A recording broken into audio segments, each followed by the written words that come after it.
In this video, I'm gonna be taking you behind the scenes of my latest film that I made out in Peru, El Corazon.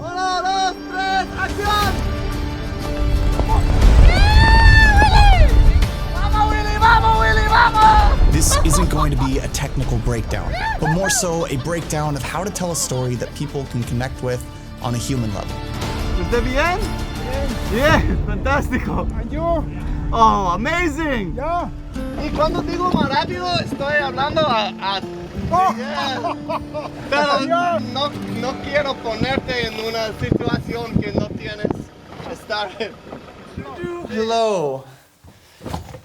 Hi friend, it's been a minute. This video is gonna be breaking down one of the coolest shoots I've done in a very, very long time, and kind of just walk you through the emotions of what I felt at the time. Hopefully you've seen the film already. Last week I dropped El Corazon, which is a film about a Peruvian horseback rider that I met outside of Lima, Peru, and got to tell his story because it was just a beautiful experience, and I just wanted to make something kind of showing you behind the scenes of what went down out there, because it was something special.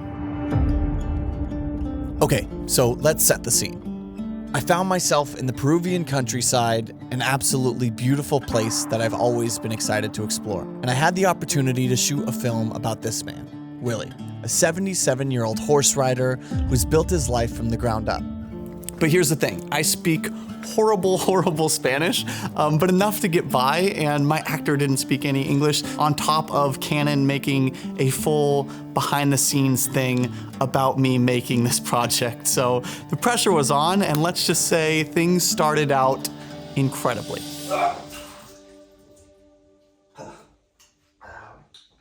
Peru, yay. I just got to Peru. I got food poisoning, which is super fun. Really recommend it to a lot of people out there who want to give it a try. The shoot is in 2 days, and I don't have any idea what the story is going to be or how we're going to pull this off, but it should be a fun, interesting experience. And you're coming with me.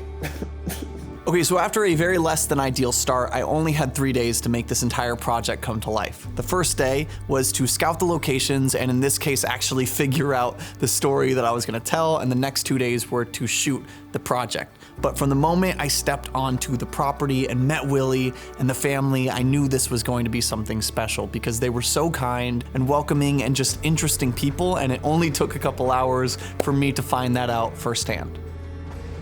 I'm about to hop on this horse right now. ¿Cambiamos? Sí. Sí.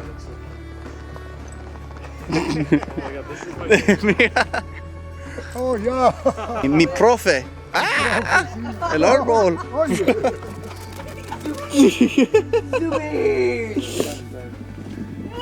What made this project unique is I was actually brought out by Canon USA to make something with the EOS C80, one of their new cameras, which I love, by the way. You should check it out.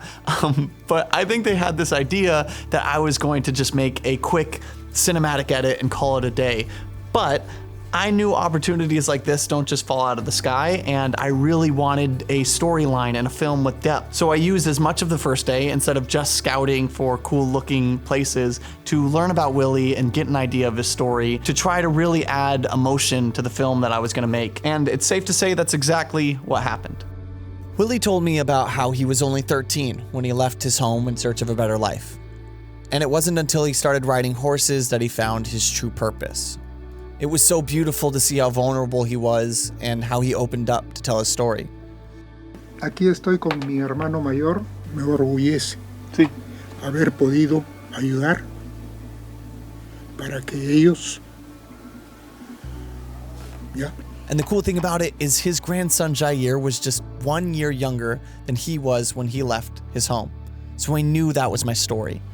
I mean, it was obvious after talking to Willie how emotional of a person he was. And if you know me, if you know your buddy Sam, I'm the same. I'm very emotional.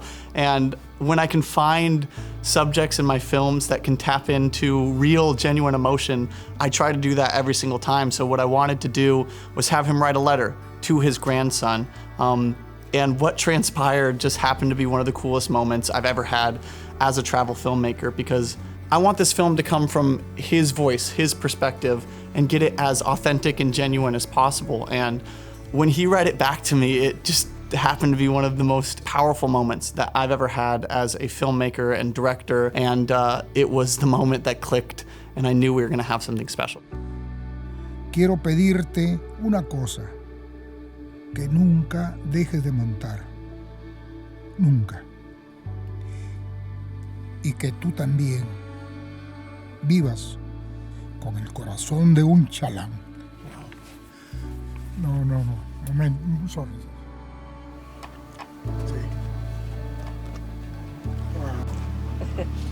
Increíble.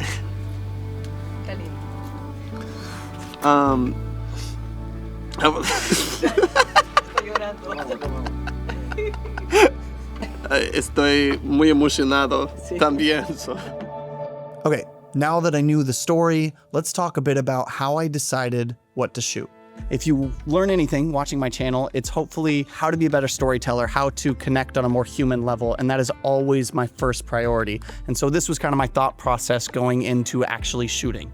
Like I said, I only had 3 days. I used one of the days to just learn his story, get an idea of what meant a lot to him. So we had him write that voiceover, and then I found a song that fit that passion and energy of the voiceover. And then from there, I could start thinking of scenes that would work out well for the film itself. That was a really, really uncomfortable position to be squatting in. Side note, I am in Indonesia right now. I want to show you the view real quick. How pretty. Bet you weren't expecting that, huh? All right, back to the video. So there were 3 main scenes. One scene of him writing a letter.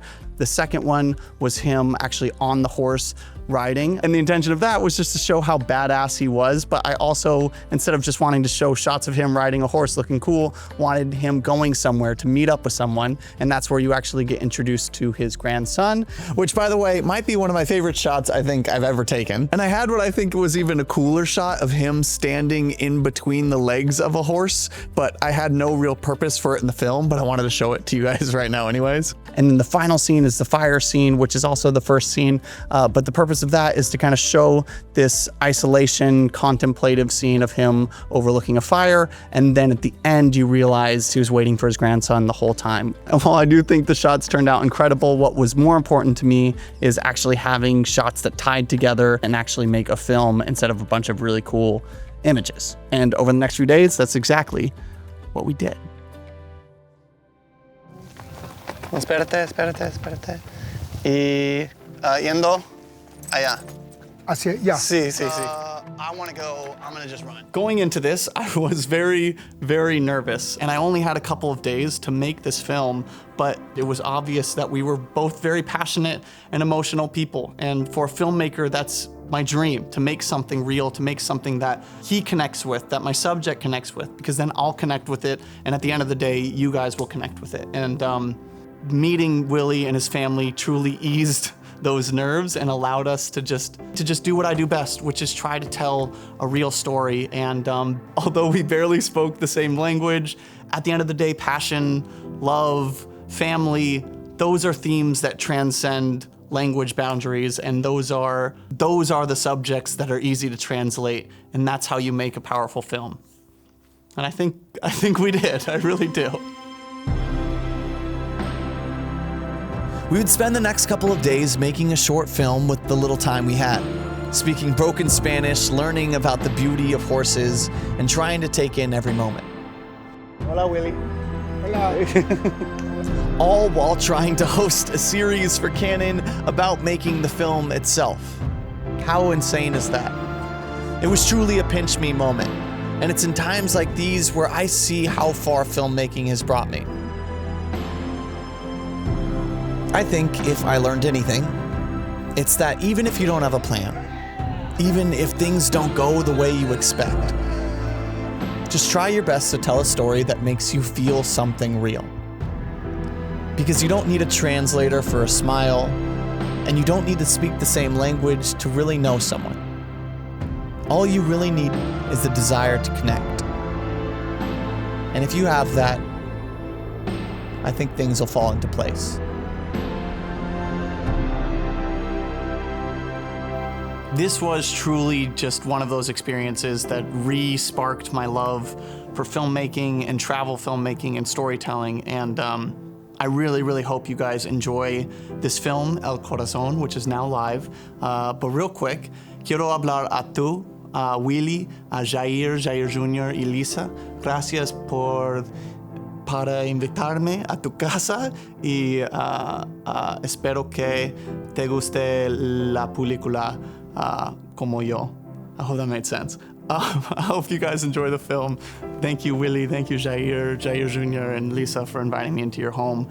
Thank you, Canon, for allowing me to make this film. And yeah, go check it out. El Corazón is now live, and it's a good one. It's on my channel, so you should go watch it. If you've seen it, just watch it again. If you made it to the end, comment, I love horses, and I'll see you guys in the next one. Stay creamy, bye. La mejor pizza en mi vida. ¡Abrazo, abrazo!